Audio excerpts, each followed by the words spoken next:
Olá, meus amados. Graça e paz a todos. Eu me chamo Emerson Ferreira, sou seu professor do INTEPRE, o Instituto Teológico de Ensino e Pesquisa da Religião. Seja muito bem-vindo a mais uma aula. Nessa oportunidade, aula 5, queremos falar sobre a centralidade de Cristo nas Escrituras. É muito importante você saber que toda a construção bíblica está fundamentada em uma única e inamovível verdade. A Bíblia é cristocêntrica. Em todos os seus 66 livros, na sua divisão dos dois testamentos, nos seus 1189 capítulos, distribuídos em 31.173 versículos, todos eles, de forma direta ou indireta, aponta para uma verdade central e única. Jesus Cristo é o Senhor.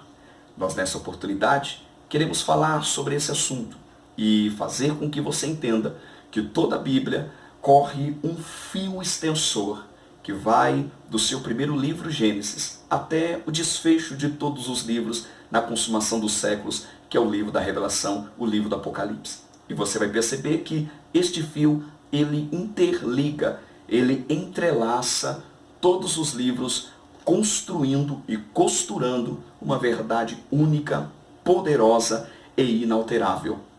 Jesus está presente em todas as páginas da Bíblia Sagrada. Eu convido você para juntos aprofundarmos nessa verdade. Primeiramente, o que a gente precisa saber sobre esse tema? Uma pergunta que não quer calar, mas qual seria a relevância em saber que a Bíblia é cristocêntrica? Antes de mais nada, permita-me abordar e explicar esse termo cristocêntrica. Cristocêntrico significa ser Cristo o centro de toda verdade e de toda revelação. Então, a Bíblia é, sem sombra de dúvida, um livro cristocêntrico. Primeiramente, qual é a vantagem e qual é a relevância em entender que a Bíblia é cristocêntrica? Primeiro, porque a Bíblia não respalda o antropocentrismo. É isso mesmo. Quando nós estudamos da relevância de Cristo, da primazia de Cristo, da centralidade de Cristo nas Sagradas Escrituras, logo você vai entender que a Bíblia não coaduna, não concorda, a Bíblia não endossa o que nós chamamos de antropocentrismo. Aliás, nós vivemos um século marcado pelo antropocentrismo. Permita-me aqui, antes de mais nada, explicar-lhe ou definir o que é antropocentrismo. O antropocentrismo, do grego anthropos, humano, e kentron, centro, significa homem no centro. É um conceito oposto ao teocentrismo, que necessita a importância do homem como um ser dotado de inteligência e, portanto, livre para realizar suas ações em todo o mundo. O homem no centro denomina de que tudo conspira, tudo precisa favorecê-lo, tudo precisa servi-lo, tudo precisa convergir para o bem desse homem. O homem, ele é o centro, o homem tem que ser atendido, o homem tem que ser respeitado, o homem tem que ser reverenciado. Aliás, esse pensamento e essa nota em pauta deste mundo caído na pós-modernidade, a Bíblia não coaduna com essa verdade. A Bíblia desfere um golpe mortal no antropocentrismo, entendendo que em todo momento a Bíblia é cristocêntrica.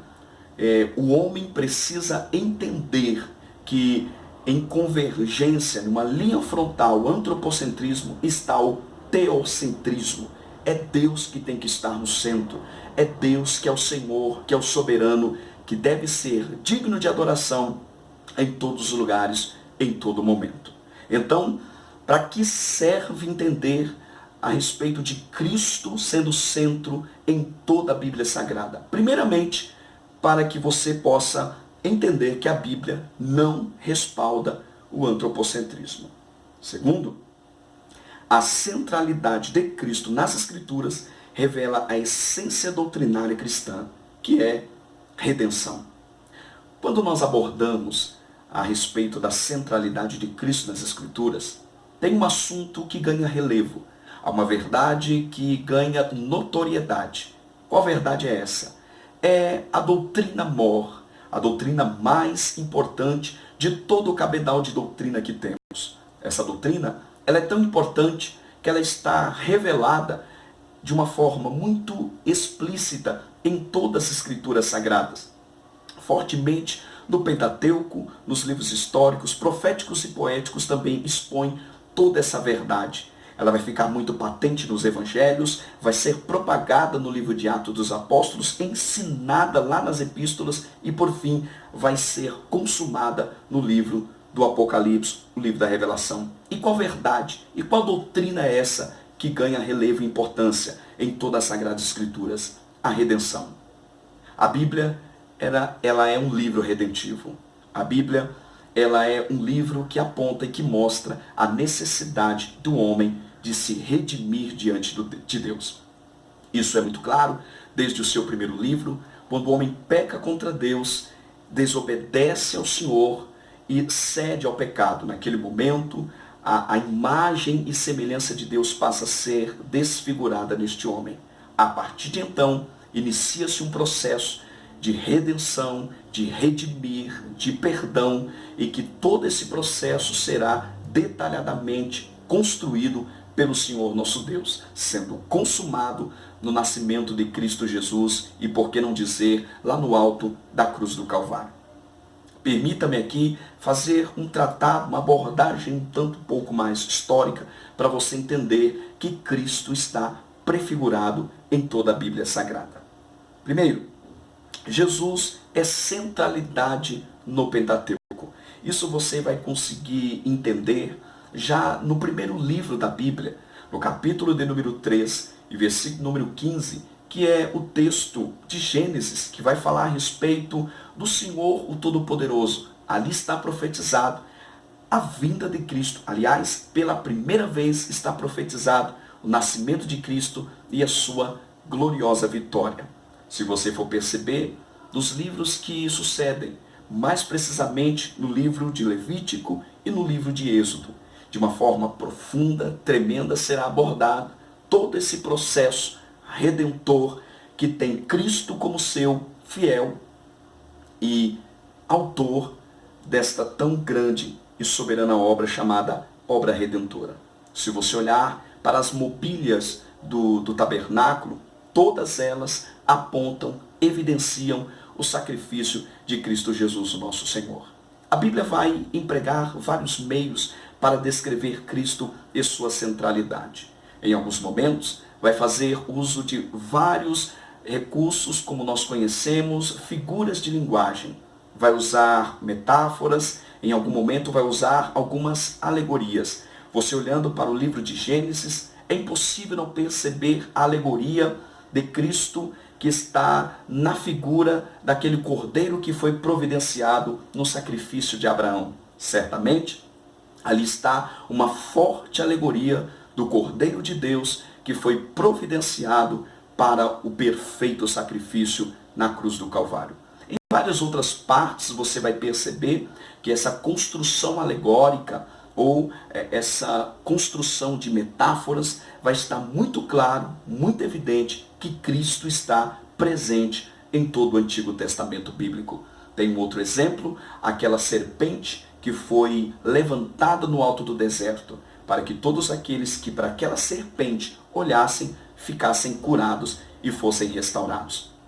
Ali está um caso muito claro a respeito de uma alegoria muito forte da pessoa bendita de Jesus Cristo. Pois todos aqueles que olham para Ele com olhar de arrependimento e confissão, certamente são sarados da sua pior enfermidade, que é o pecado, que avassalou o mundo e destruiu toda a sua comunhão com o Senhor nosso Deus. E em várias outras passagens bíblicas, a evidência de Cristo, seja através de uma metáfora ou seja através de uma alegoria, Cristo estará presente em todo o Pentateuco, os 5 primeiros livros da Bíblia.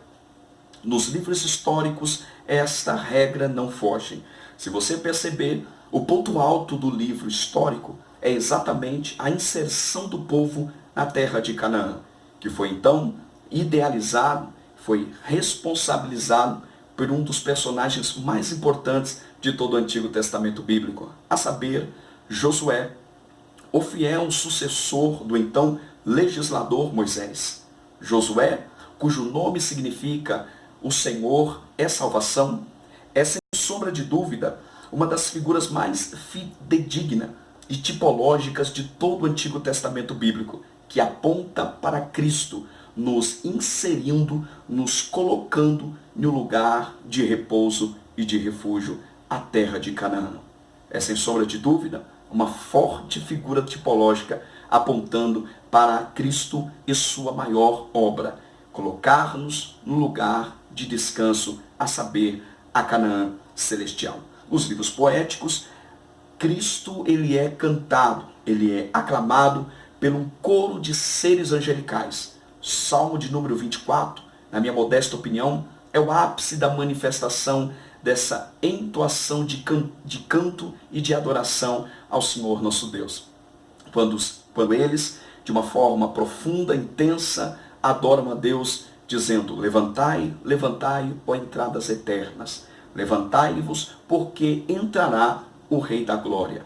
Um outro coro clama de uma forma uníssona, profunda e intensa: quem é este, o Rei da Glória? E um outro grupo, quem sabe, vai dizer: é o Senhor dos Exércitos, o poderoso na guerra.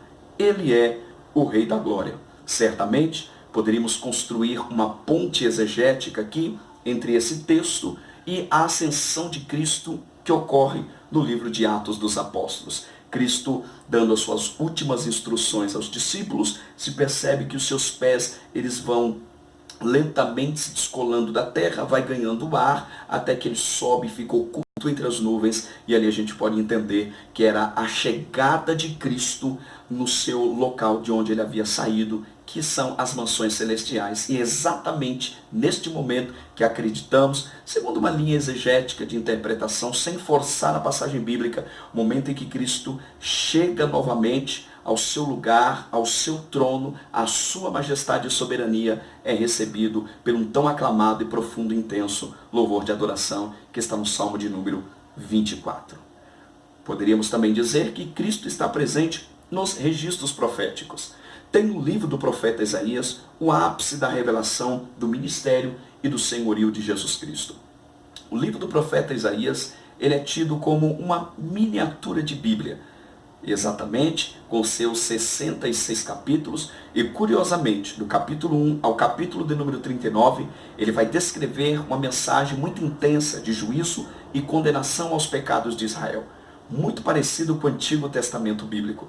Todavia, no capítulo 40, que seria o primeiro evangelho dentro da Bíblia no seu todo, ele então traz uma mensagem de esperança, uma mensagem de restauração a todo a Israel. Muito bem parecido com a Bíblia Sagrada, pois todo o Antigo Testamento tratando a respeito da realidade do pecado.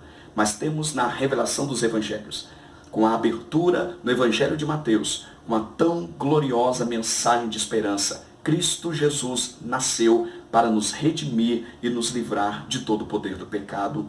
Glória a Deus por essa verdade. É o profeta Isaías que vai tecer um dos comentários mais densos, mais profundos a respeito de quem é Jesus Cristo.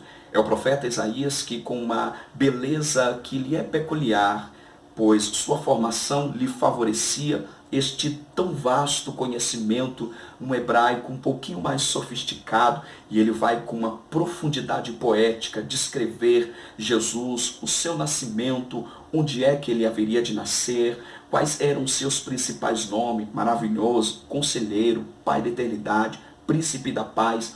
É também o profeta Isaías a descrever uma das peculiaridades mais profundas a respeito de uma das etapas mais cruciais da vida de Jesus Cristo, que foi a descrição do seu sofrimento no capítulo de número 53. Nos parece que o profeta tinha uma lupa e que olhava para a eternidade e via certamente cada passo da pessoa bendita do Senhor Jesus Cristo. Nós temos também, através dos registros proféticos, a mais profunda abordagem a respeito de sua missão, seu caráter e seu propósito de restauração. No Novo Testamento, essa verdade então ganha força e fica muito mais intensa. Os evangelhos mostram o seu nascimento, vida e morte. Atos dos Apóstolos aponta para a proclamação da sua vida, morte e sua ressurreição. Nas epístolas evidencia todos os seus ensinos e no Apocalipse atesta o seu reino, o seu domínio e a sua soberania. Meus amados, em termos gerais, fiquemos com essa reflexão. Cristo está descortinado, muito presente, de forma densa, poderosa e restauradora em todos os livros da Bíblia Sagrada. É muito nítido, é muito claro observar a sua missão, a sua obra redentora em cada um dos livros do Antigo e do Novo Testamento bíblico. Diante destas verdades e deste pequeno argumento, eu gostaria de pedir a você e conclamá-lo a juntos tributarmos ao nosso Cristo toda a honra e toda a glória, porque Ele é Senhor, presente no Antigo e presente no Novo Testamento. O Antigo Testamento vai ser um ambiente de proclamação e de preparação para a sua vinda. No Novo Testamento é o momento da manifestação e do reino presente de Cristo, o nosso Senhor.